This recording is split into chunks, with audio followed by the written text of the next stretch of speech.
All right, let's get one thing straight. Forget the dusty old book report version of this story.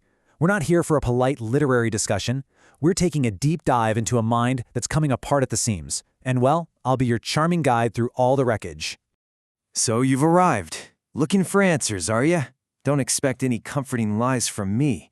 You've wandered into my little corner of the world, a place where we peel back all those pretty illusions you wrap yourselves in. My job isn't to make you feel better. It's to give you a front row seat to watch the gears of sanity grind to a halt. You can say that's my official title, Spirit of Negation. I'm the one who kicks down the flimsy cardboard walls you build around yourselves to feel safe. And today's project, we're watching one of those walls absolutely disintegrate. We get to see just how quickly that cold, logical voice someone uses to justify their madness gets completely drowned out by the ugly, screaming truth. So, where does a spectacular downward spiral like this begin? Well, like any good descent into madness, it starts with an obsession. It always does. A tiny, singular focal point that ends up unraveling, well, everything. And for our guy, it was two things: an eye and a lantern. You see, every fracturing mind, every soul on the brink, needs something to latch onto. A symbol to pour all its poison and paranoia into. And for the man in our tale, he'll tell you up and down that he loved the old man. Oh no, it wasn't him he hated. It was his eye. Just the eye. He called it a vulture eye. You hear that? He paints it as some kind of external, monstrous evil that he simply has to destroy for the good of the world. But what was it really? Come on. It was a mirror. That eye reflected back everything he couldn't stand about himself. His own fear, his deep-seated feeling of insignificance, his own creeping decay. He wasn't trying to snuff out the old man, he was desperately trying to shatter his own reflection. So, how does one attack their own reflection? With cold, hard logic, of course. At least that's what he tells himself. He imagines he's this brilliant strategist, a true master of control. And what's his weapon of choice? A lantern. A tool to shine a single, precise, controlled beam of light onto the thing that terrifies him. The perfect little symbol for his so-called weaponized logic. Oh, just look at this meticulous little ritual. He calls it caution, cunning. You know what I call it? The delirium of precision. It's this sweaty, frantic little dance designed to distract him from the absolute storm brewing inside his own head. Every single step, every slow, careful movement is just an act, a performance to pretend he's in command, that he can somehow master the abyss with a simple checklist. And here is the absolute best part, the punchline to the whole joke. He actually believed his perfect little plan meant he was in charge. He thought he was some king ruling over his own dark kingdom. But all that focus, all that supposed logic, it was just winding his own internal clock tighter and tighter until the only thing left to do was snap. Okay, let's zoom out a bit and talk about the stage for this drama. Because the house, this physical space, it isn't just a backdrop. Not at all. It's a key player. It is the physical manifestation of his mind, a prison, a cage built by his own guilty conscience. Think about it. Every single detail of this place is another bar on his cell.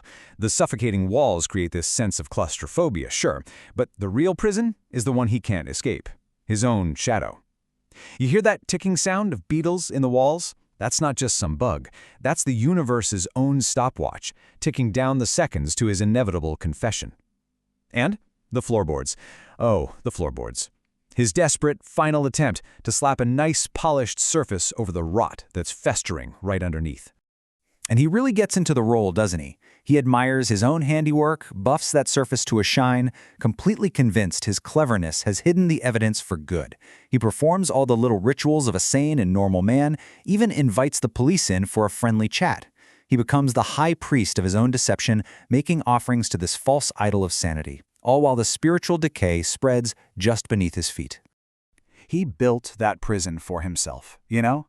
Brick by brick, lie by lie. Which, of course, brings us back to you, Seeker. What sort of truths have you tried to bury under your own floorboards? What rot are you hoping a polished exterior will keep hidden from the world? But here's the thing about the truth. It has a funny way of, well, making itself heard. It doesn't matter how well you think you've buried it. And that brings us to the reckoning. The sound that rips and tears through every lie, every meticulously constructed wall. The unstoppable heartbeat. Shh, just for a second. Stop what you're doing And listen. It starts small, almost nothing, a faint, dull thud. He tries to brush it off, right? Oh, that's just my own heart, he tells himself. The old house is just settling. He's so sure of himself. His perfect crime is still perfect. Nothing is wrong. But it doesn't go away. It gets stronger, louder, a rhythm that seems to be pushing up right through the floorboards. He darts his eyes over to the police officers. They're just chatting away. They don't seem to notice a thing, but he can't ignore it anymore. You can almost feel the sweat on his brow. That calm, cool facade is starting to crack. And then, bam, it's all he can hear. A deafening, maddening thumping that fills the entire room, that echoes inside his skull. This is it. This is the sound of his guilt made real, a physical force he can no longer pretend doesn't exist. It is screaming up from under the floor. Now this is what I call the honest sound. It's the universe's own baseline rhythm, and it swallows everything else whole.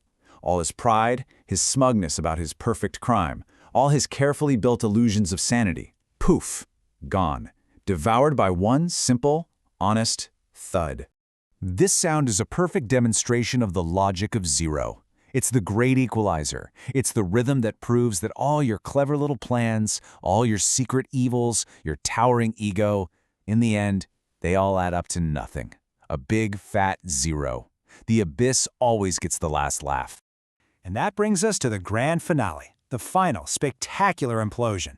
But please, don't make the mistake of calling this a simple breakdown. Oh no, this is something else entirely. This is the collapse for sure, but it's also a release.